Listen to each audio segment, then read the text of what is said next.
오늘은 7과죠. 7과 오늘 말씀 마태복음 8장 5절에서 13절까지 먼저 본문을 찾겠습니다.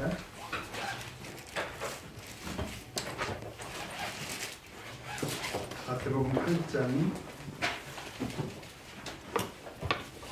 5절에서 13절까지 저하고 한 절씩 나눠서 교독하겠습니다. 마태복음 8장 5절. 예수께서 가버나움에 들어가시니 한 백부장이 나와 간구하여 가로되 내 아이 중풍되어 집에 없이 괴로워하나이다. 가라사대 내가 가서 고쳐주리라. 백부장이 대답하여 주여 내 집에 들어오시면 가라사대 그랬사오니 다만 말씀을 하옵소서. 그러면 내 아이는 낫겠사오나이다. 나도 남의 수하에 있는 사람이요 내 아래도 군사가 있으니 이더러 가라면 가고 저더러 오라 하면 오고 내 종들어 이것을 하라 하면 하나이다. 예수께서 들으시고 귀히 여겨 쫓는 자들에게 이르시되 내가 진실로 너희에게 이르노니 이스라엘 중 아무에게서도 이만한 믿음을 만나보지 못하였노라. 또 너희에게 이르노니 동서로부터 많은 사람이 이르러 아브라함과 이삭과 야곱과 함께 천국에 앉으려니와 나의 본 자손들은 아까 모든 데 쫓겨나 거기서 멸망을 갈리 있으리라. 다같이 예수께서 백부장에게 이르시되 가라 내 믿음대로 될지어다니 그시로 하리이다. 아멘. 오늘 이 시간에는 내가 가서 고쳐주리라는 말씀의 제목으로 같이 은혜를 나누도록 하겠습니다. 먼저 우리 예수님께서 이적을 행하시는 목적, 이적을 행하신 목적은 제가 네 가지로 말씀드렸죠. 첫째는 이적을 행하심으로 그의 신성을 드러내십니다. 예수님은 하나님이시다. 이적 그 자체가 하나님 되심의 증거가 된다는 거죠. 그 다음에 두 번째로 하나님은 우리에게 은혜를 베풀어 주시는 분인 것을 나타내신다는 거죠. 이 하나님의 은혜는 인간의 어떤 행위와 노력으로 살 수 있는 것이 아닙니다. 서로 우리가 믿음이 참 좋아서 하나님의 은혜를 받는다 할지라도 제가 그 말씀드렸죠. 우리의 그 믿음의 가치를 하나님께서 귀하게 보시는 것 뿐이지 하나님께서 주시는 은혜는요, 그 믿음 이상의 거죠. 항상 하나님의 은혜는 굉장히 좀 고귀하다라고 하는 것을 우리가 알 수가 있고요. 하나님의 자비와 긍휼로 우리에게 베풀어 주시는 거죠. 그럼에도 불구하고 또 여전히 하나님께서 우리에게 바라시는 게 있어요. 그게 뭐냐? 그런 이적을 보고 우리 믿음이 세워졌으면 좋겠다. 믿음이 없다면 믿음이 생겼으면 좋겠고, 믿음이 있긴 하지만 연약하다면 좀 더 강한 믿음, 좀 더 성숙한 믿음을 가졌으면 좋겠다. 그리고 예수님께서 네 번째로 그 이적을 행하심으로 우리에게 하시고자 하는 말씀이 있다. 사실은 모든 이적들을 보면 그 이적의 이면에 예수님께서 하시고자 하는 그런 말씀들이 있는데, 특별히 오늘 말씀은 이 3번과 굉장히 좀 관계가 있습니다. 일반적으로 예수님께서 이 믿음을 세워주시려고 이적을 행하시기 때문에 예수님의 이적의 상황들을 보면 믿음이 없어서 혼난 사람들이 많아요. 왜냐하면 그만큼 믿음은 좀 반드시 세워졌으면 좋겠다. 그래서 특별히 예수님과 더불어서 같이 그 3년 6개월 동안 동행했던 예수님의 제자들은 이적을 많이 경험했지 않습니까? 그래서 이적을 많이 경험했기 때문에 특히 예수님께서 이 공생의 기간 동안에 예수님 제자들을 많이 나무랬는데, 그 나무란 그 내용들이 뭐냐면 왜 믿음이 이렇게 없느냐. 그래서 마가복음 9장 10절에 보면은 19절에 보면 대답하여 가라사대 믿음이 없는 세대여 믿음이 없는 세대예요. 그 벙어리 귀신 들린 그 아들을 어떤 아버지가 데리고 왔는데 예수님 제자들이 못 고치니까 믿음이 없는 세대예요. 다른 부분에 보면 믿음이 없고 패역한 세대, 그렇게 책망을 하십니다. 이게 그만큼 그동안의 이적들, 예수님께서 이적을 행하시는 것을 봤으면 믿음이 생겼어야 되는 거 아니냐, 그런 얘기죠. 또 마태복음 8장에 보면 이제 예수님 제자들이 배를 타고 가다가 풍랑을 만나지 않습니까? 예수님께서는 주무시잖아요. 그 제자들이 막 예수님 우리가 죽게 됐는데 왜 우리를 돌아보지 않으십니까? 하고 하소연하니까 뭐 이렇게 호들갑이냐? 그러면서 예수님께서 어찌하여 무서워하느냐? 믿음이 적은 자들아. 이게 또 혼내시지 않습니까? 마태복음 8장 26절에 있는 말씀이고요. 그 다음에 또 마태복음 14장에 보면은 예수님이 물 위를 이렇게 걸어서 오시잖아요.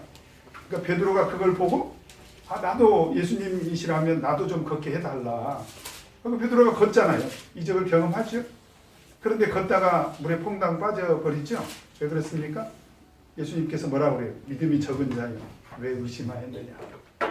그러니까 예수님께서 공생의 기간 동안에 그 이적을 통해서 제자들의 믿음이 좀 자라기를 바랐고 믿음이 성장하기를 바랬는데 이제 그렇지 못했기 때문에 예수님께서 많이 제자들을 책망하시고 그래서 믿음이 세워져야 되는 그 부분에 대해서 많이 강조하셨던 것을 우리가 이제 볼 수가 있는데요. 근데 오늘 본문 말씀은 그런 일반적인 것과는 전혀 다른 이제 그런 내용입니다. 오늘 오히려 예수님께서는요, 이 사람의 믿음을 칭찬하시죠? 어떻게 칭찬하십니까? 우리 먼저 10절 한번 보도록 하겠습니다. 18장 10절. 같이 한번 읽겠습니다. 시작. 예수께서 들으시고 귀히 여겨 없는 자들에게 이르시되 내가 진실로 너희에게 이르노니 이스라엘 중 아무에게서도 이만한 만나보지 못하였노라. 오늘 말씀을 보니까 예수님께서 이 사람의 믿음을 어떻게 여겼다고 되어 있습니까? 기이 여겼다는, 기이 여겼다. 이 원어로 보면은 감탄하다, 칭송하다, 탐복하다, 그런 뜻인데요.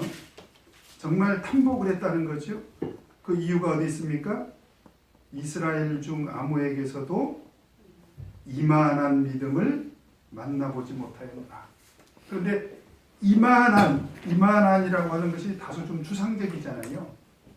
그래서 원어를 보면 원어에는 뭐라고 되어 있냐면 토스투스라고 되어 있습니다. 토스투스 그런 원어가 있는데 토스투스 토스토스네요. 토스토스 근데 원어의 뜻이 뭐냐면 거대한 그런 뜻입니다. 거대한. 그래서 영어로는 뭘로 번역을 했냐면 so great 이렇게 번역을 했습니다. so great. 그러니까 매우 큰, 엄청난. 예수님은 이만한이라고 이렇게 좀 다소 추상적으로 표현을 했지만 원어에는 이 사람 믿음이 어마어마하게 큰 이 믿음이라고 이렇게 예수님께서 굉장히 칭찬을 하신 것입니다. 그러니까 예수님께서 오늘 이적을 행하시는 목적은 믿음을 세우시려고 하는 건데 지금 오늘 이 사람은 이미 예수님을 만나기도 전에 이미 그런 믿음을 소유했다. 굉장히 좀 예외적인 그런 사건이고요.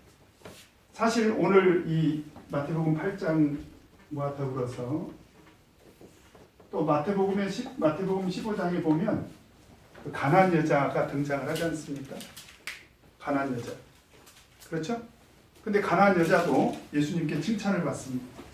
자, 우리 마태복음 15장 한번 보도록 하겠습니다. 마태복음 15장 28절.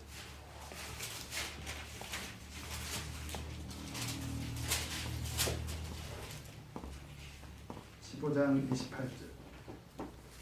나중에 15가에 가서 자세히 공부를 하겠습니다만은 15장 28절만 한번 살펴보도록 하겠습니다. 같이 읽겠습니다. 시작. 예수께서 선택하여 가시사대 여자야 내 믿음이 그리도다 내 소원대로 되리라 하시니 그리스도가 그의 딸이 나옵니다. 여기서 보니까 가난 여자가 어떻게 칭찬을 받았습니까? 여자야 내 믿음이 크도다. 여기서 크도다 또 원어가 메가스입니다. 메가스. 여기서 많이 들어본 말이죠. 메가 100만이라는 단위가 여기서 나온 거예요. 메가스. 그래서 영어로는 이것도 역시 great하고 이렇게 번역이 됐습니다. 네 믿음이 참 엄청 크다. 이 말은 그냥 크다가 아니라 엄청 크다. 지금 그런 표현이죠. 근데 이 두 사건의 공통점이 있어요. 이 두 사건의 공통점이 있습니다. 이 두 사건의 공통점이 큰 믿음의 사람들이었고요. 그러니까 이적을 보기 전에 이미 이적을 이제 두 내용을 공부를 해보면 알겠습니다만 이적을 통해서 믿음이 세워진 것이 아니라 이런 사람들도 있더라는 거예요. 이런 사람들도 그 이적을 경험하기 전에 이미 그 믿음들이 있더라는 거예요. 큰 믿음이 있었고 그런데 이 사람들이 둘 다 이방인이었다는 사실. 이방인이었다는 사실입니다. 오늘 이 사람은 아마 로마인이었을 가능성이 크고 성경에는 나와 있지 않습니다만 분명히 이방인입니다. 그 이방인인 것은 틀림이 없어요. 그 다음에 마태복음 15장의 여인은 가나안 여인, 그 다음에 누가복음에서는 수로보니게 여인 이렇게 소개가 되어 있죠. 헬라인이라고도 소개가 되어 있습니다. 어쨌든 이방인인 거죠. 그래서 오늘 이 사건을 통해서 우리가 생각한 것은 뭐냐? 믿음은 유대인의 전유물이 아니라는 거예요. 오히려 이방인이었음에도 불구하고 큰 믿음의 사람으로 칭찬받는 공관복음에서요. 큰 믿음의 사람으로 칭찬을 공개적으로 받은 사람은 이 두 사람이 유일합니다. 이 두 사람이 유일해요. 그래서 일반적으로 예수님은 이적을 통해서 우리 믿음을 세워주시려고 하지만 특이하게도 오늘 이 사건은 이 사람이 이미 예수님을 만나기 전에 큰 믿음을 소유하고 있었다. 그렇죠? 이 사람은 어떤 사람이길래 이런 큰 믿음을 소유하고 있었을까? 그리고 이 사람이 소유한 큰 믿음은 그 실체가 무엇인가? 오늘 본문 말씀을 통해서 같이 한번 살펴보도록 하겠습니다. 자, 그러면은 다시 본문으로 돌아가세요. 자, 1번.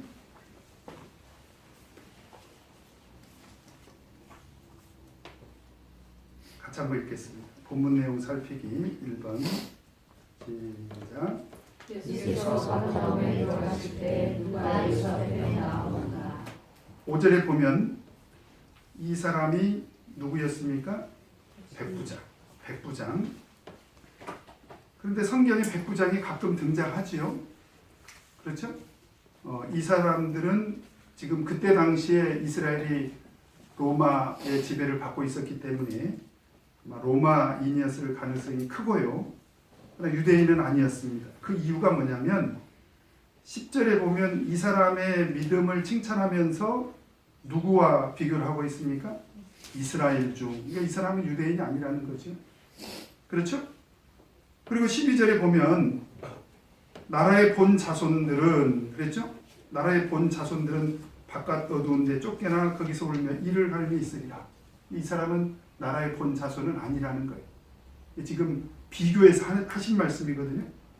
그래서 11절에 보면 또 너희에게 이르노니 동서로부터 많은 사람이 이르러. 그러니까 이 사람까지 포함한 그런 말씀이죠. 그러니까 도리어 이스라엘 중에는 그런 믿음을 가진 사람이 없었고 나라의 본 자손들은 바깥 어두운 데 내어 쫓김을 당한다는 말씀을 봤을 때 이 사람은 이방인이었던 것이 틀림이 없다라고 하는 것을 알 수가 있습니다. 근데 누가복음 7장에서는 이 사람을 로마 백부장인데 특별히 이렇게 좀 일부 이 사람의 그 이 사람에 대해서 좀 소개를 특별히 하고 있는데 이 누가복음을 한번 좀 찾아보도록 하겠습니다. 누가복음 7장 5절.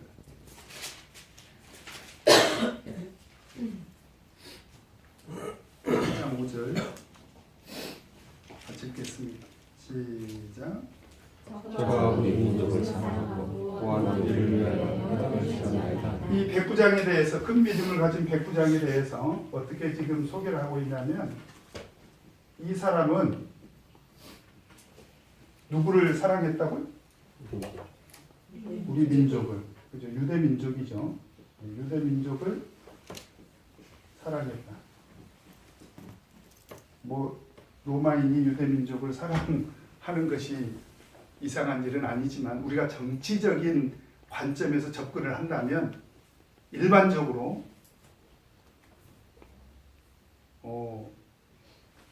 그 뭐라 그러죠? 지배하고 있는 나라 사람들이 그 지배 당하고 있는, 말하자면 식민지의 사람들을 일반적으로 억압하고 탄압하지 막 이렇게 사랑하거나 그러진 않잖아요. 근데 이 사람은 유대 민족을 사랑했다는 거예요. 그런 측면에서 보면 이 사람은 어떤 정치적인 편견에 사로잡히지 않는, 이 사람은 정말 인간을 사랑할 줄 아는 그런 인간애를 소유한 그런 사람이었다. 사실 우리도 일제 36년 동안 말로 할 수 없는 그런 억압을 받았지만 사실 그 중에는 일본 사람이지만 우리 한국 사람들을 특별히 사랑해서 그 뭐 이렇게 드러난 그 미담들이 있지 않습니까? 그런 사람이었다는 거죠. 그런데 단지 그런 인간에만 가진 것이 아니라 이 사람은 유대인들을 위해서 무엇을 건축해 주기까지 했다는 거예요? 네, 회당을 건축했다는 거예요. 회당은 하나님을 섬기는 곳이지 않습니까? 하나님을 섬기기 위해서 필요한, 그러니까 이 사람은 인간에만 가진 것이 아니라 적어도 회당을 건축할 정도라면 단순히 뭐 돈이 많아서라거나 건축에 뭐 관심이 있어서라기보다는 적어도 이 사람이 로마인으로서 이방인으로서 유대 민족과 더불어서 살아가면서 이 사람이 유대인들의 종교에 대해서도 관심이 있었다 없었다? 있었다. 그리고 회당을 건축할 정도 되면 나중에 이 사람의 믿음을 우리가 확인할 수 있는데 이 사람 굉장히 좀 종교심도 있었을 것이다.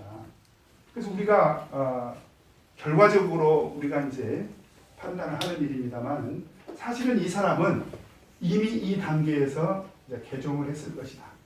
이렇게 우리가 추측하는 것이 맞습니다. 결론적으로 말씀을 드리면, 그래서 이 사람은 이미 유대 민족을 아주 깊이 이해하고 그들과 같이 더불어 살아가면서 그들과 희노애락을 같이 느끼고, 그래서 그들을 사랑하고 회당을 건축할 만큼 그런 종교심을 가지고 있는 사람. 그래서 결과적으로 그가 예수님에 대한 어떤 절대 신앙을 나중에 통해서 큰 믿음의 사람이라고 칭찬받는 것을 보면 이 사람은 이미 하나님을 섬기는 그런 개종자였을 것이다. 이렇게 우리가 추측해 볼 수가 있습니다. 자, 그래서 이 백부장 그 이방인이었지만 이 사람은 좀 상당히 유대인들에 대해서 굉장히 호의적이고 또 하나님에 대한 이런 기본적인 신앙이 있었던 사람이다 라고 하는 것을 누가복음 7장을 통해서 확인할 수가 있고요. 그 다음에 두 번째로 2번, 우리 다시 8장으로 돌아와서 마태복음 8장으로 돌아와서 2번 같이 한번 읽겠습니다. 시작. 백부장이 예수께 간청한 내용은 무엇인가? 자, 6절에 보니까 6절, 8장 6절. 자, 여기서 보면 누구 때문에 예수님을 찾아옵니까? 이 사람이 누구 때문에 와요? 하인 때문에 옵니다.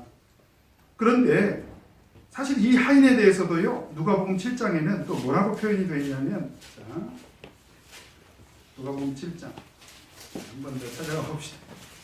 누가복음 7장 2절.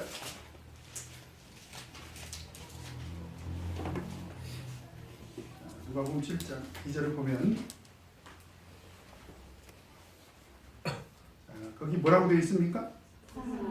네, 백부장의 사랑하는 종이라고 되어 있어요.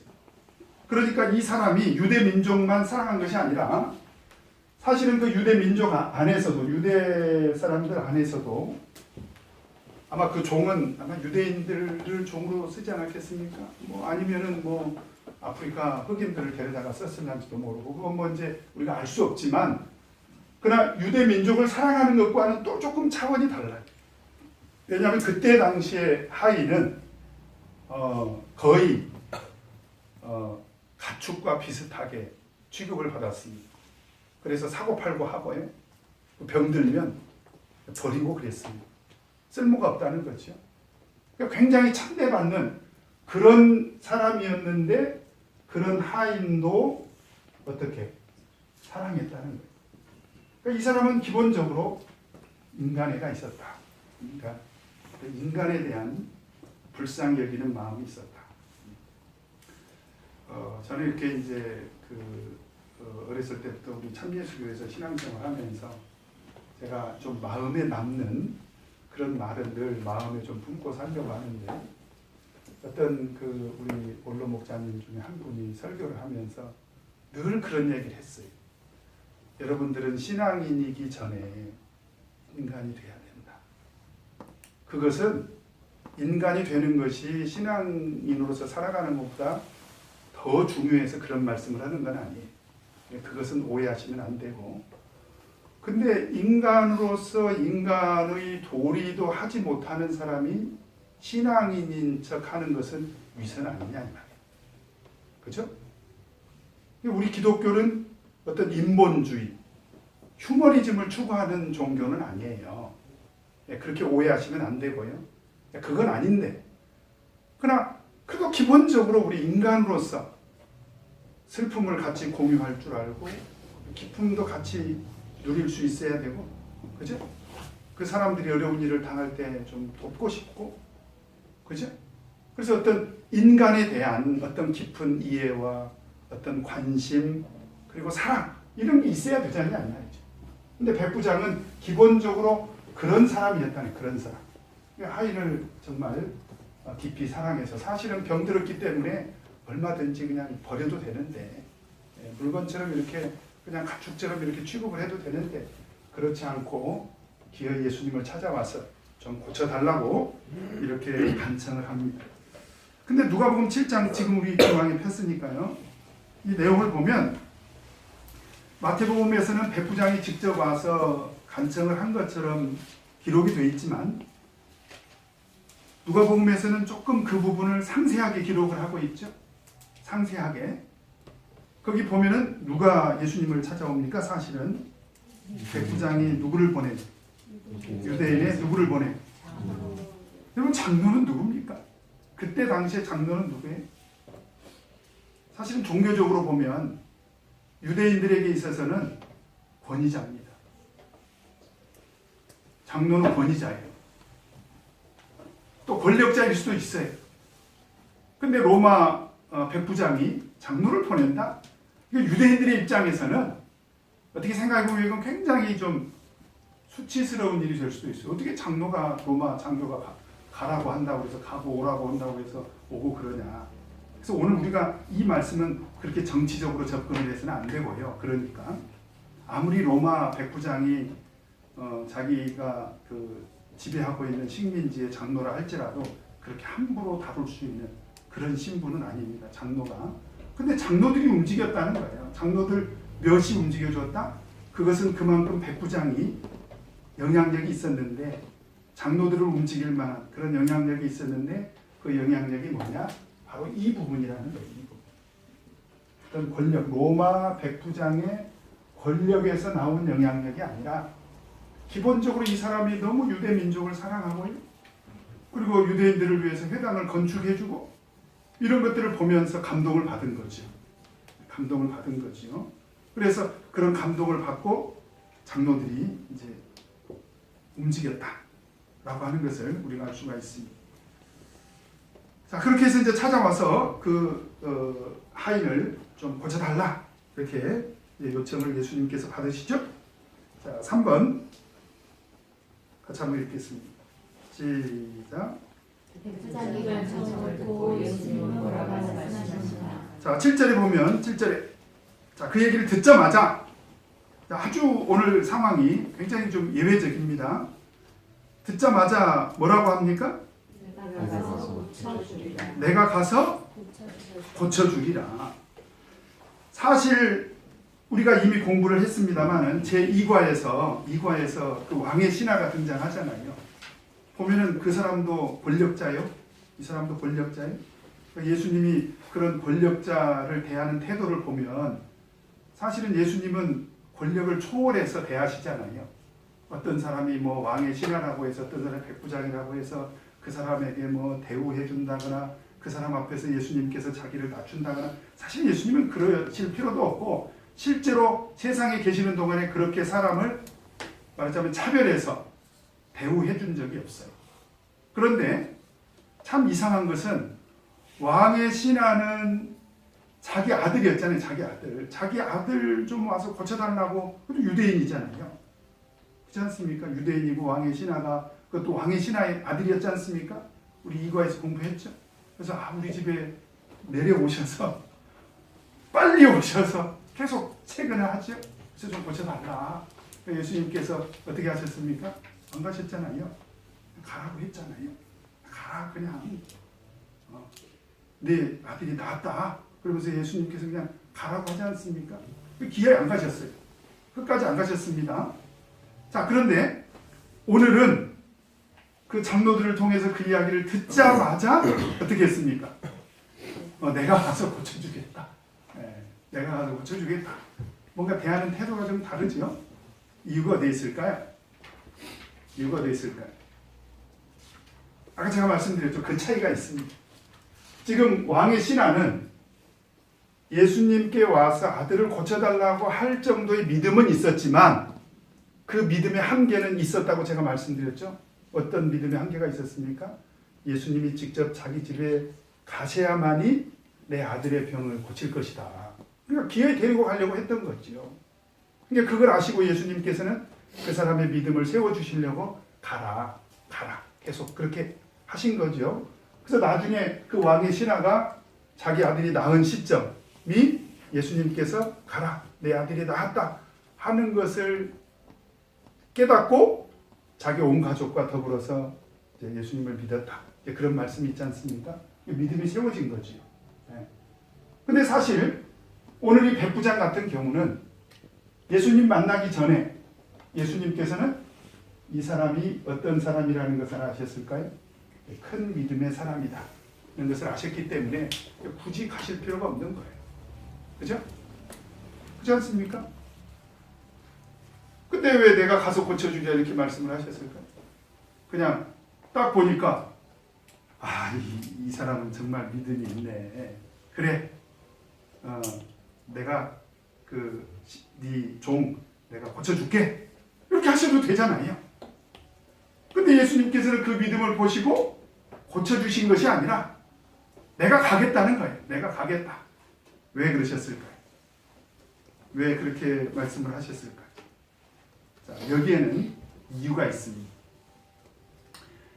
만약에 예수님께서 내가 가서 고쳐주리라는 말씀을 안 하셨다면 어떤 일이 벌어졌을까요? 네? 어떤 일이 벌어졌을까요? 그렇죠. 이 사람의 믿음. 사실은 아직까지는 우리는 이 사람이 그런 큰 믿음을 가질 수도 있었겠다라는 배경을 공부한 거지 이 자체가 이 사람이 큰 믿음을 가졌다 이렇게 우리가 말할 수는 없잖아요. 이 사람이 큰 믿음을 가졌겠다 이런 배경으로 유대민족을 사랑하고 하인도 사랑했고 인간에도 있고 회당을 건축을 해서 이 사람이 종교심도 있고 개종도 했고 근데 사실은 이런 종류의 사람들은 있을 수가 있어요. 근데 이 사람이 큰 믿음을 가진 그 실체에 대해서는 아직은 미지수거든요. 그래서 그 뒤에 내용들을 보면 만약에 예수님께서 내가 가서 고쳐주리라 이런 말씀을 안 하셨다면 사실은 이 사람의 믿음은 드러나지 않았을 것이다. 그래서 마태복음 15장에서도 이제 나중에 이때 공부를 하겠습니다만은 마태복음 15장에서도 처음에 예수님께서 가나안 여자가 찾아왔을 때 이 여자가 큰 믿음을 가진 사람인가 아셨을까요? 모르셨을까요? 아셨죠. 근데 예수님은 시험을 하세요. 거기서 보면 3차례에 걸쳐서 시험을 하십니다. 첫째는 찾아왔을 때 어떻게 해요? 침묵하시죠? 네, 침묵. 한 말씀도 안 하시고 외면했다는 거예요. 그죠? 그 다음 두 번째는 고쳐달라고 하는데 내가 이스라엘 집에 잃은 양 외에는 내가 찾으러 온 것이 아니다. 무슨 얘기입니까? 거절한 거예요. 이거는 분명히 거절한 것입니다. 거절한 거예요. 내가 이방인들은 내가 고쳐주지 않겠다. 그래도 또 요청을 하지 않습니까? 그러니까 세 번째는 뭐라고 해요? 뭐라고 해요? 자녀의 떡을 취해서 개들에게 던지는 것이 마땅치 아니하도다. 개 취급을 한 거예요. 이거는 굉장히 모욕을 준 것입니다.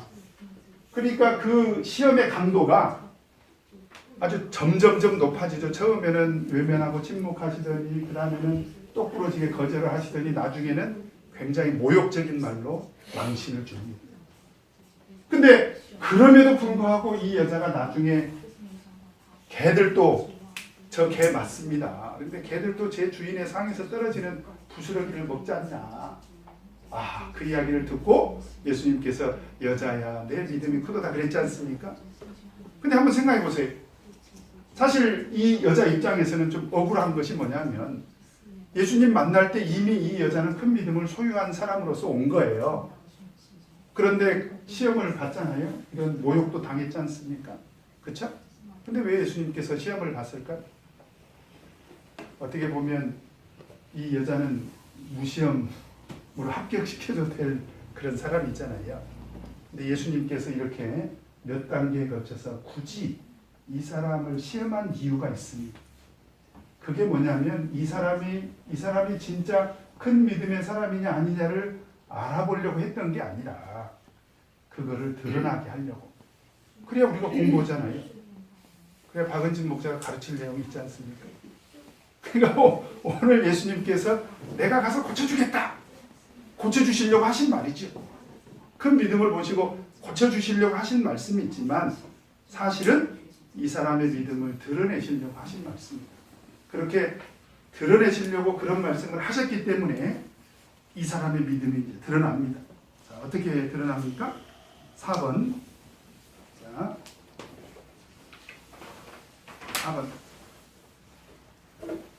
같이 읽겠습니다. 시작. 예수님을 발견하는 백부장에게는 어떤 믿음이 있었는가? 자, 8절에 보면 자, 같이 한번 읽겠습니다. 시작. 백부장이 대답하여 가로되 주여 내 집에 들어오심을 나는 감당치 못하겠사오니 다만 말씀으로만 하옵소서. 그러면 내 하인이 낫겠사옵나이다. 지금 이 사람의 큰 믿음이 이제 드러나는데요.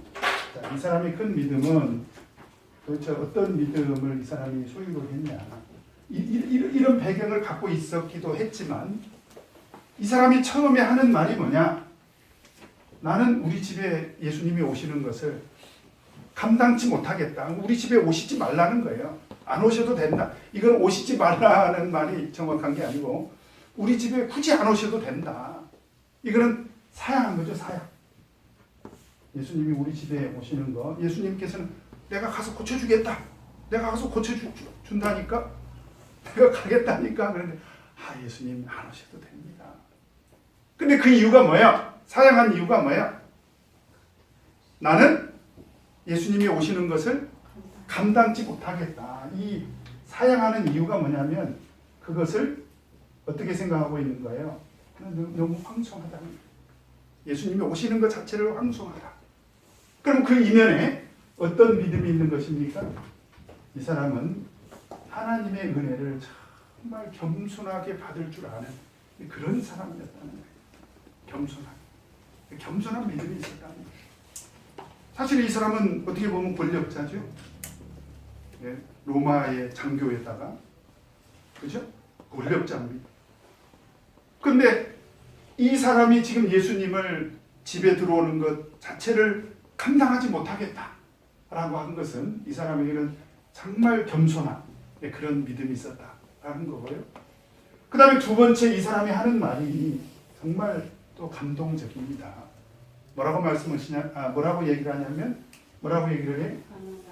그냥 말씀으로만 오은니 오직 말씀으로만 해달라.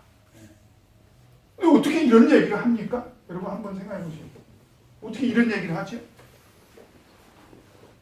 말씀으로만 해달라. 우리는 이미 이런 사실을 다 알고 있기 때문에 다 이 성경을 읽으면서 우리는 이해가 되지만 또 한번 우리가 2000년 전으로 돌아가가지고 어떻게 이방인이 이런 얘기를 할 수가 있죠? 그래서 예수님이 이 사람을 큰 믿음의 사람이다 라고 평가를 한 거예요. 이 사람에게는 어떤 믿음이 있었느냐? 바로 이 말씀 그 자체에 바로 하나님의 능력이 있다. 하나님의 능력이죠. 하나님의 능력이 있다 라고 하는 것을 믿었다는 거예요. 사실은 이게 진짜 믿음. 이게 진짜 믿음. 우리가 하나님을 믿을 때요, 그 하나님의 말씀에 능력이 있다. 그걸 믿어야 돼. 그래서 우리 이 기독교의 본질이 뭐냐? 사실은 말씀의 종교입니다. 말씀의 종교. 예를 들면 아까 제가 말씀드렸던 것처럼 인간의 도리 필요하죠. 그래서 윤리, 도덕, 뭐 이런 그 사회, 뭐 이런 여러 가지 그 가치들이 우리 교회 안에 있습니다만은 사실은 가장 존귀한 가치는 뭐냐? 말씀의 가치. 말씀에 하나님의 능력이 있다는 것을 사람이 믿은 거죠. 그래서 히브리서 4장 12절에 보면 그런 말씀이 있죠. 하나님의 말씀은 살았고 운동력이 있어. 그죠? 하나님의 말씀은 살았고 운동력이 있어. 어떤 검보다도 예리하니 우리의 영과 혼과 및 골수를 찔러 쪼개기까지 하며 그건 말씀의 능력을 말하는 거예요. 그래서 그런 하나님의 말씀의 능력을 이 사람이 믿었다라고 하는 것이 참 큰 믿음이지요. 그러니까 하나님의 은혜를 받을 때 어떤 사람은 제가 이렇게 이제 목회를 해보니까 어떤 분들이 열심히 기도를 해요. 뭔가 기도 제목이 있었을 때 기도를 한다는 것은 하나님의 은혜를 구하는 거 아닙니까? 근데 그 사람의 신앙의 진정성이 언젠가는 보면은 좀 의심이 갈 때가 있어요. 이게 뭐냐면 갑자기 막 섭섭해하는 거예요. 내가 새벽 기도를 막 석 달이나 했는데, 막 전 신도들이 다 기도했는데, 여러분 기도한 것은 그건 저는 그 대견한 일이라고 봅니다. 그리고 우리 믿음의 사람들이 하나님의 은혜를 구하는 것은 정말 아름다운 자세예요. 근데 중요한 것은 하나님의 은혜는 어떤 인간의 믿음이나 인간의 행위나 인간의 노력에 비해서 너무 위대한 것이기 때문에 안 주신다고 해가지고 우리가 섭섭해할 수가 없는 거예요. 사실은 생각합니다. 근데 어떤 사람은 꼭 은행에 와가지고 맡겨놓은 자기 돈 찾듯이 한번 은행에 가가지고 이기호 집사님 돈 1000만 원밖에 안 해도 100만 원 찾아갔더니 은행에서 안 준다고 해봐. 섭섭하죠. 큰 소리도 왜 안 주냐고. 근데 우리 기도가 그럴 때가 있다 이 말이에요. 꼭 맡겨놓은 거 찾는 것처럼. 안 주실 때는 하나님의 뜻이 있습니다. 뭐 거절하는데도 하나님의 뜻이 있고요. 좀 기다리라는 하나님의 뜻이 있을 수도 있고요. 더 좋은 걸로 주시려는 하나님의 뜻이 있고요. 우리는 몰라요 그거를. 그런데 오늘 이 사람은 하나님의 은혜를 구하는 그 태도가 됐다는 거예요. 너무 겸손한 거예요. 우리 집에 오시는 것을 저는 감당할 수가 없다. 말씀으로만 해달라. 정말 큰 믿음의 사람이죠. 그 다음에 뿐만 아니라 5번을 보면 5번 같이 한번 읽겠습니다. 시작. 백부장이 이러한 믿음을 가질 수 있었던 이유는 무엇이냐. 자, 그러면서 이제 자기 생각을 이야기를 하는 거예요. 이거는 순수하게 백부장의 생각입니다. 네, 이건 백부장의 생각이에요. 근데 백부장이 뭐라고 자기가 그렇게 지금 예수님이 오시는 걸 감당치 못하겠다라고 하면서 자기 생각을 밝히는데 참 이 말도요 얼마나 기특한 말인지 뭐라고 얘기를 하냐면 나도 남의 수하에 있는 사람이요 내 아래에도 군사가 있으니 뭐라고 얘기합니까? 이들을 가라 하면 가고 저들어 오라 하면 오고 내 종도로 이것을 하라 하면 하나이다. 이게 무슨 얘기입니까? 말씀으로만 해도 어떻다는 거예요? 충분하다. 이렇게 자기가 믿는 배경입니다. 근데 이 사람이 지금 내 아래도 군사가 있다. 그죠? 나도 남의 부림을 받는 사람이다. 이 사람이 지금 군대에서 지금 군인으로서 그 생활하고 있는데 여기에 바로 상하 관계가 있는 바로 유계 질서가 있다는 거죠. 이거를 우리는 땅의 권세라고 합니다. 땅의 권세. 자, 여기에 어떻게 해야 됩니까? 여기 어떻게 해야 되겠어요? 복종해야 되잖아요. 이게 당연한 거죠? 그죠? 가장 최근에 군대 갔다 온 사람이 누구예요? 진일인가? 진일. 걸렸네. 군대는 복종이죠? 군대는요, 절대적입니다. 만약에 복종하지 않으면 어떤 일이 생깁니까? 영창을 가거나 그렇게 되겠죠. 군대는 복종. 그러니까 땅에서도 그러할진데 하물며 그 얘기입니다. 하물며 지금 예수님은 누구로서 온 것입니까? 하늘 권세자로서 오신 거 아니냐. 지금 이 얘기입니다. 여러분 저는 교회가요 군대와 같은 형식의 위계 질서가 있는 곳은 아니에요. 그러니까 예를 들면 목자라든지 뭐 장로, 집사, 임원 뭐 이런 사람들이 이런 땅의 권세를 가진 사람들처럼 계급장 가지고 우리 신도들을 부리는 그런 사람은 아닙니다. 오해하시면 안 돼요. 그런데 본질은 저는 같다고 봐요. 어떤 면에서? 복종해야 된다. 어디에? 하늘의 권세에 복종해야 된다. 그러니까 오늘 이 사람은 땅에서도 내가 복종하고 있는데 지금 그 얘기입니다. 땅에서도 내가 복종하고 있는데 주님께서 하나님의 능력을 가지고 말씀으로 하시면 내가 어떻게 하겠다는 거예요? 내가 복종하겠다. 말씀으로 충분하다. 정말 이 사람은 정말 대단한 그런 믿음의 소유자입니다. 제가 이제 청년들하고 결혼식을 갔는데 우리 참예수교회 청년들이 결혼할 때 제가 하객으로 이렇게 참석하는 경우가 있어요. 근데 공교롭게 그 결혼식은 일반 교회 목사가 주례를 섰습니다. 제가 주례를 못 써서 화가 난 것이 아니라 이게 참예수교회의 영적인 권위가 막 좀 땅에 떨어지는 것 같아가지고 뭐 제가 안 써도 돼요. 주례는 누가 해도 되고 뭐 또 다른 교회 목사님이 해도 되는데 일반 교회 목사가 하면서 어떤 일이 벌어졌냐면 참예수교회 청년들이 특송을 하려고 하는데 그걸 못하게 하는 거예요. 막 계속 회방을 하는 거예요. 기회를 안 줘. 그리고 예식장 직원들한테도 어떤 얘기를 했는지 목사님 싫어한다는 거예요. 참예수교회 청년들이 특송하는 걸 싫어한다는 거예요. 그런데 그 직원이 아주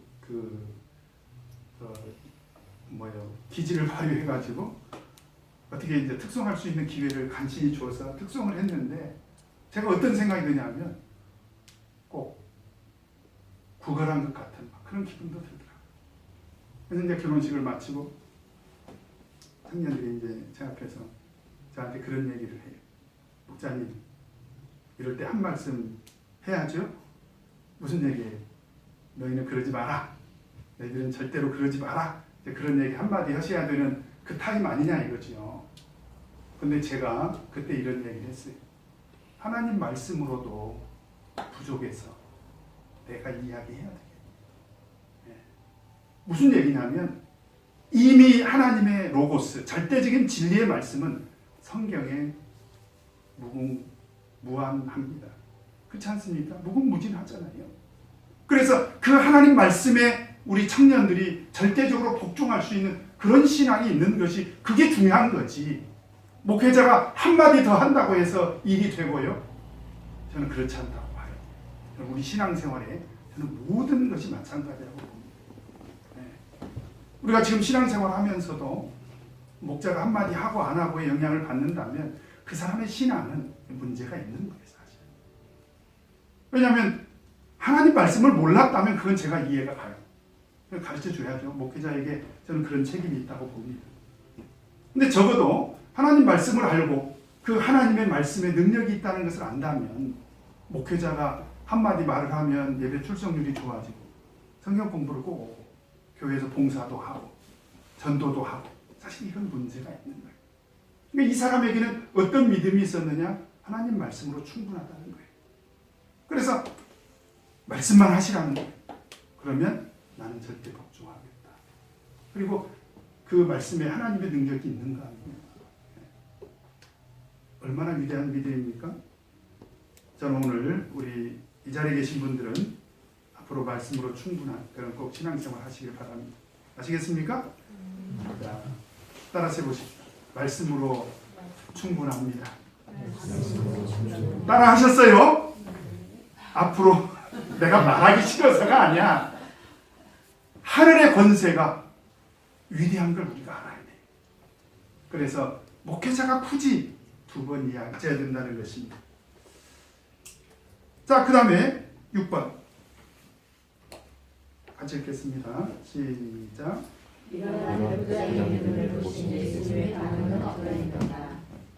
자, 그래서 아까 서두에 말씀을 드렸습니다만은 이 백부장의 믿음을 어떻게 해야겠습니까? 너무 기이한 거예요. 이방인이지 않습니까? 이방인. 그죠? 그러니까 상식적으로 일반적으로 이것은 예수님이 우리 입장에서 생각을 해본 거예요. 우리 입장에서 생각을 해본 거예요. 유대인들이 생각할 때는 이방인들은 다 그 유대인들이 그때 당시에 이방인들을 어떻게 생각했냐면 그 개처럼 여겼잖아요. 개처럼.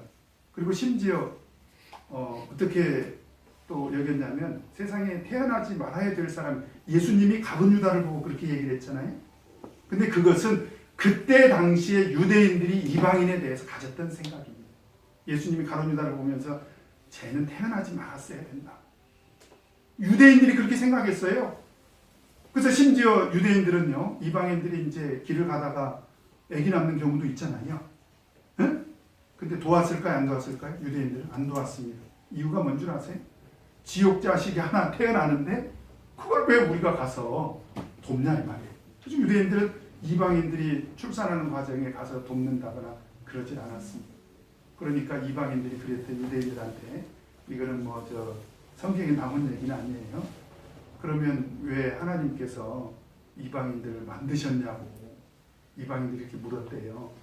그리고 유대인들이 그것은 지옥의 땔감이 필요해서 이게 그만큼 유대인들이 교만했다는 거죠.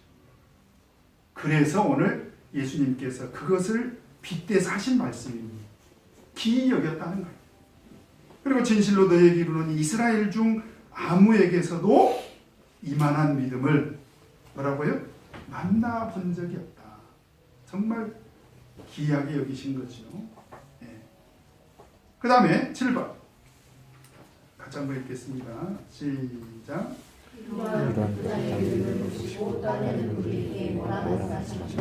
자, 그러면서 11절 12절을 보면 자, 같이 한번 읽겠습니다. 시작. 또 너희에게는 이 동성스러운 많은 사람이 아브라함과 이삭과 야곱과 함께 족속이 아니되나 나라는 동족들은 각각 어른들을 쫓겨나 거기서 우리는 이방인을 가지고 있으리라. 자, 여기서 보니까 예수님께서 굉장히 대조적인 말씀을 하세요. 이런 큰 믿음, 예수님께서 내가 직접 가서 고쳐주겠다. 이 말씀을 해가지고 이 사람의 큰 믿음이 드러났지 않습니까? 이 사람의 큰 믿음을 드러내게 하신 예수님의 목적이 있죠. 그게 뭐냐? 첫 번째, 선민. 그때 당시 선민이 누구예요? 아브라함의 후손임을, 그죠? 아브라함의 후손임을 스스로 자부하는, 스스로 자부하는, 그죠? 그런 사람들에 대해서 어떻게 하신 것입니까? 까불지 마라, 경고하신 거죠. 바울 사도도 로마서에 보면은 표면적 유대인이 아니다, 이면적 유대인이 되어야 된다. 영적인 개념이죠. 아브라함의 후손이라고 해서 구원이 보장되는 거 아니다. 세례 요한이 뭐라고 그랬습니까? 세례 요한이 우리 마태복음 3장 한번 찾아보도록 하겠습니다. 세례 요한이 와서 회개를 촉구하면서 뭐라고 얘기했습니까? 마태복음 3장 9절 같이 한번 읽겠습니다. 시작. 서로 아브라함을 내가 너희로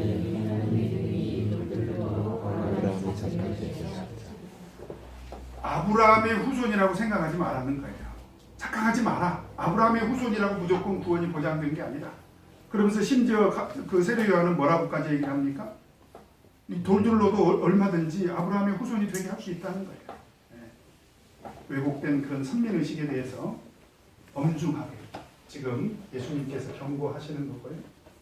그 다음에 두 번째로 예수님께서 오늘 이 이방인의 구원을 계기로 해서 이방인에게 이런 믿음이 있다는 것을 확인하는 것을 계기로 해서 뭐라고까지 얘기를 하냐면, 자, 8장 11절 보면 뭐라고까지 얘기를 합니까? 또 너희에게 이르노니 동서로부터 많은 사람이 이르러 아브라함과 이삭과 야곱과 함께 천국에 앉으려니. 그때 당시에 유대인들에게서는 상상할 수 없는 발상입니다. 그런데 예수님께서 하시는 말씀이 뭐냐면 동서로부터 많은 사람이, 이 얘기는 무슨 얘기예요? 아브라함의 후손에 대해서는 경고하면서 동시에 예수님께서는 뭘 지금 선포하시는 것입니까? 만민이 구원받을 것을 어떻게 공개적으로 선포를 하신 것입니다. 이방인에게도 이런 믿음이 있다면, 그죠? 만민이 구원을 얻을 것이다. 동서로부터 많은 사람들이 구원을 얻을 것이다. 그래서 나중에 예수님께서 세상을 떠나시면서 우리에게 주신 사명이 뭐예요? 사실 만민 구원이죠. 마가복음 16장 15절, 여러분 안차여도 다 잘 아시죠? 마가복음 16장 15절에 뭐라고 되어 있습니까? 너희는 온 천하에 다니며 만민에게 복음을 전파하라. 왜? 만민이 구원을 받아야 되니까. 또 사도행전 1장 8절에 보면 만민 구원에 대한 사명을 어떻게 주셨습니까? 오직 성령이 너희에게 임하시면 너희가 권능을 받고 예루살렘과 온 유대와 사마리아와 땅끝까지 내 증인이 되리라. 이 만민 구원을 예수님께서 선포를 하신 거죠. 만민 구원의 사명을 우리에게 주신 것입니다. 그래서 오늘 예수님께서 이 사람의 큰 믿음을 이렇게 드러낸 목적은 뭐냐? 왜곡된 선민의식을 가진 사람들에 대해서 경고하신 것입니다. 오늘 우리는 어떻습니까?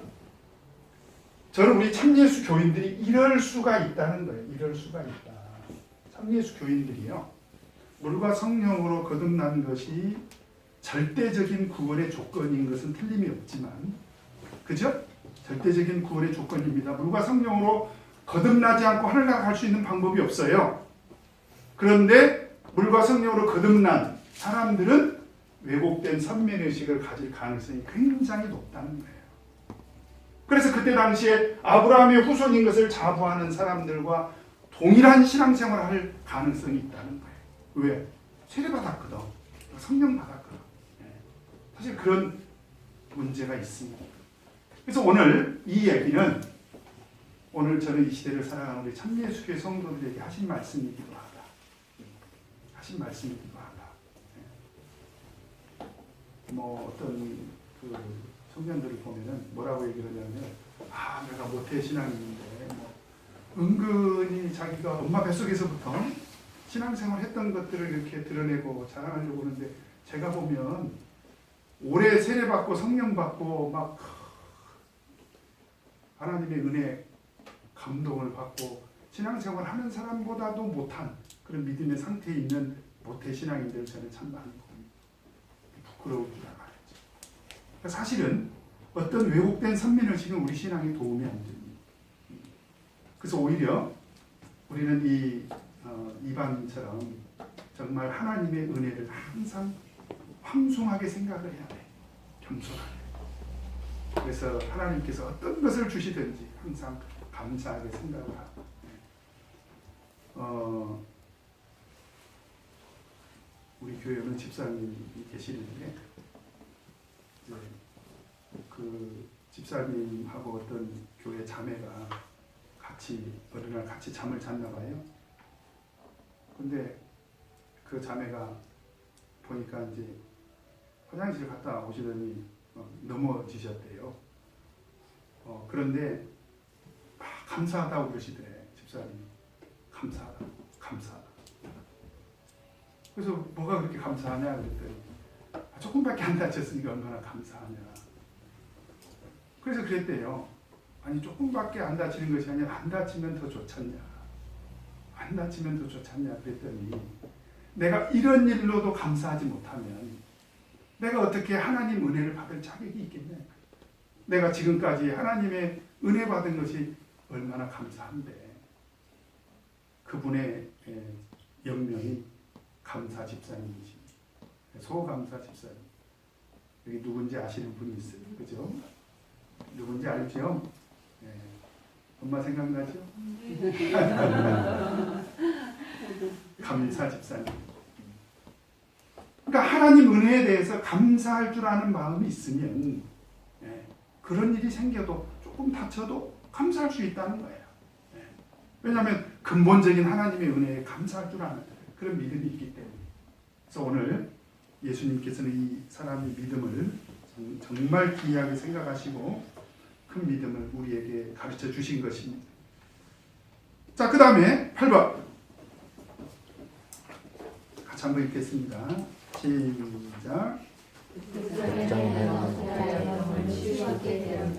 자, 13절에 보면 예수님께서 재미있는 말씀을 하신 13절. 자, 같이 한번 읽겠습니다. 시작. 예수께서 백성에게 이르시되 자, 처음에는 내가 가겠다 그랬는데 이제 마지막에는 이제 그냥 가라 그러시잖아요. 그죠? 왜냐하면 큰 믿음을 확인했지 않습니까? 그러니까 가라. 이제 그러면서 하시는 말씀이 뭐예요? 내 믿음대로 될지어다. 근데 여기서 믿음대로에서 대로, 이 대로가 헬라어로 호스입니다. 호스. 물 뿌리는 호스가 아니라 이 호스가 무슨 뜻이냐면 호스. 이게 어떤 무엇처럼 또는 무엇 같이 또는 똑같이 그런 뜻이 돼요. 똑같이. 그러니까 지금 너에게 그 믿음이 있잖냐? 그 믿음이 어떤 믿음이에요? 정말 큰 믿음이죠. 내게 믿음이 있잖냐? 그러니 그 믿음대로 어떻게 된다고요? 이 믿음대로 똑같이 믿음대로 어떻게 된다? 될지어다. 네 믿음만큼 하나님께서 은혜를 베풀어 주시겠다. 물론 오늘은 치유죠. 병 고치는 일이지만 믿음과 상관없이 하나님께서 우리에게 은혜를 주시기도 하지만, 그렇죠? 네. 그러나 오늘 이 이방인의 믿음을 보시고 예수님께서 우리에게 가르쳐 주시는 게 있습니다. 그게 뭐냐? 큰 믿음을 가질수록 하나님께서는 그 믿음에 걸맞는 무엇을 주시기도 하십니다. 은혜를 주시기도 하십니다. 하나님의 은혜는 너무나 위대하고 너무나 좀 광대하기 때문에 우리가 하나님의 은혜를 꼭 집어서 어떻다 이렇게 말할 수가 없어요. 왜냐하면 하나님은 자비와 긍휼을 베풀어 주세요. 우리 믿음과 상관없이 얼마든지 우리에게 은혜를 베풀어 주실 수도 있습니다. 근데 적어도 오늘 이 이방인의 믿음을 보시고 예수님께서 하시는 말씀은 뭐냐? 네 믿음대로 될지어다. 여러분 꼭 이 믿음을 소유하시기 바랍니다. 네, 그래서 그 믿음대로 우리가 하나님의 이적과 하나님의 은혜 그리고 하나님의 어떤 치유 이런 것들을 꼭 경험하시길 간절히 바랍니다. 그래서 오늘 예수님께서 이렇게 믿음을 강조하신 것은요, 이 믿음과 은혜 받는 것과 또 관계가 있을 뿐만 아니라, 자 이제 마지막으로 우리가 하나 더 생각할 것은 뭐냐면, 오늘 예수님께서 이 사람의 믿음을 얘기하면서 어떤 얘기까지 하셨습니까? 어떤 얘기까지 하셨어요? 오늘 11절 12절을 보면 11절 12절 안에 어떤 말씀이 있습니까? 응? 누가 하나님 앞에서 심판을 받을 거냐? 그죠? 누가 하나님 앞에서 천국에 들어갈 거냐? 구원을 받을 거냐? 그 얘기죠. 누가 심판을 받아서 지옥에 갈 거냐? 뭐 지옥 얘기는 직접적으로 없습니다만 그 얘기잖아요. 11절 12절이 그 얘기 아니에요? 또 너희에게 이르노니 동서로부터 많은 사람이 이르러 아브라함과 이삭과 야곱과 함께 천국에 앉으려니와, 그렇죠? 나라의 본 자손들은 바깥 어두운 데 쫓겨나 거기서 울며 이를 갈며 있으리라. 지옥이라는 말이 직접적으로 없지만 사실은 11절에 천국이라는 말이 등장한 걸로 봤을 때 어떻습니까? 심판을 얘기하는 거죠. 이 얘기는 무슨 얘기입니까? 오늘 이 믿음은 무엇과 관계가 있다는 거예요? 우리 구원과 관계가 있다는 것입니다. 그러니까 일반적인 하나님의 은혜를 받고 오늘 이 하인이 치유를 받는, 병고침을 받는 그런 은혜와 관계가 있을 뿐만 아니라 오늘 예수님께서 이 하인의 이 백부장의 믿음을 보시면서 어떤 것까지 언급을 하느냐? 이것은 하나님의 구원과 하나님의 심판과 관계가 있다는 거예요. 그래서 성경은 우리에게 처음부터 끝까지 무엇을 가르쳐주고 있느냐? 믿음의 사람이 되어야 하는 거예요. 믿음의 사람이 되었을 때 우리는 천국에 들어갈 수 있다 라고 하는 것이죠. 믿음은 우리 구원의 절대적인 그런 조건이 된다. 그래서 결국 오늘 예수님께서 가라가 아니라 내가 가서 고쳐주리라 하신 이 말씀은 사실 이 사람의 큰 믿음을 드러내려고도 하신 말씀이기도 하지만 사실 오늘 우리들에게 묻고 있는 말씀이기도 합니다. 내가 너희들에게 은혜를 베풀어 주려고 할 때 너희는 그 은혜에 대해서 어떻게 받을 태도가 돼 있니? 그런 얘기이기도 하고요. 그리고 하늘나라 갈 큰 믿음이 준비되어 있니? 라고 질문을 하시는 그런 말씀이기도 합니다. 자, 그러면 내 삶에 적용하기로 넘어가서 한번 읽어보도록 하겠습니다. 15조 1번 한번 읽겠습니다. 시작.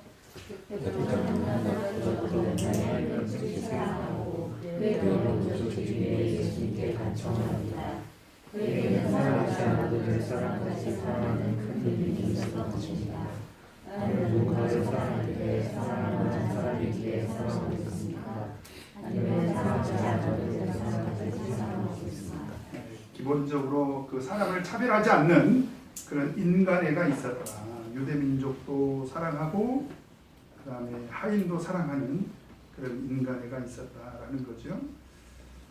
그 다음에 2번 같이 읽겠습니다. 시작.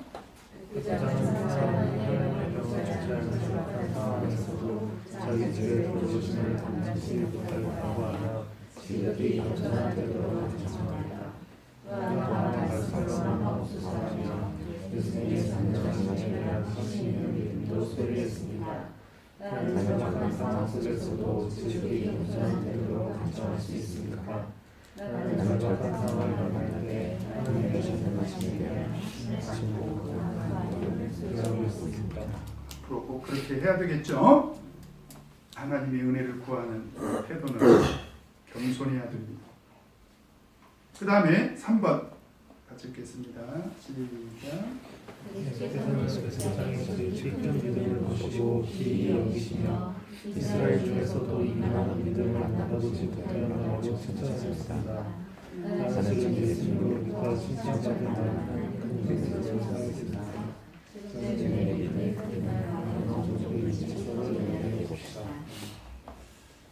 저는 이만한 이 단어를 그 하면서 어떤 이야기가 생각이 나냐면 이솝우화에 뭐 개구리들이 뭐 그 황소를 보고 황소를 보고 온 거죠. 그래서 황소가 얼마나 되냐 그랬더니 이만하더냐 그랬더니 아니라고 더 크다고 그러니까 이만하더냐 개구리 엄마가 이만하더냐 아니라고 더 크다고 그러니까 이만하더냐 하다가 그냥 배가 터졌다고 뭐 그런 얘기가 있는데 그게 좀 생각이 납니다. 그래서 우리 배가 터지더라도 좀 우리 주위에 그런 큰 믿음을 가진 사람들이 많아졌으면 좋겠습니다. 그 다음에 적용 포인트 같이 한번 읽겠습니다. 시작. 백부장이 그에게 천사같은 이유는 그가 자신의 병에 치유받기를 간절히 원했음에도 주 예수께서 자신의 자신을 줄 필요 없이 오직 말씀으로도 이미 치유받을 수 있다고 하시기 때문입니다. 겸손한 믿음과 확신이 있는 믿음으로 현명한 치유의 기도를 참으시기 바랍니다. 자, 우리 다 같이 기도하시겠습니다.